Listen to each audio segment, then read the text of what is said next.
We are watching a potentially big development now in the years-long sex trafficking investigation into Florida Congressman Matt Gaetz. The Washington Post reporting Gaetz does not seem likely to be charged with any crimes tied to the investigation of his alleged involvement with a 17-year-old girl, because career prosecutors are telling the DOJ not to. They're citing credibility issues, they say, with two central witnesses, the then 17-year-old and a former friend of Gaetz, Joel Greenberg.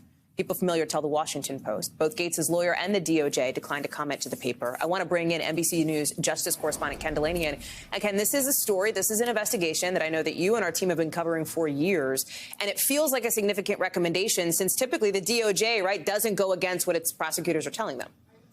Yeah, that's right, Hallie. They almost never do. And of course, as the Post pointed out, you know, some things could change. They could get new information, but this is a pretty big deal. And just to expand on what you were saying, what the Post is reporting, and we're seeking to confirm at NBC News, we have not yet, is that prosecutors were concerned with the credibility of both of the key witnesses, and the story does not explain what their concerns were with the woman in the case, who was 17 at the time they believe that she met Gaetz. But there's some details about Joel Greenberg, who is a longtime friend of Gaetz and has now pleaded guilty to a host of crimes and was going to testify against him. One of the things Greenberg admitted to was accusing his political opponent of sexual misconduct. And so the thought was, well, that's a little bit uncomfortably close to what he's saying about Gaetz, and would a jury believe him? So I'm sure it was a really difficult call for these prosecutors who spent a long time and a lot of resources investigating this case.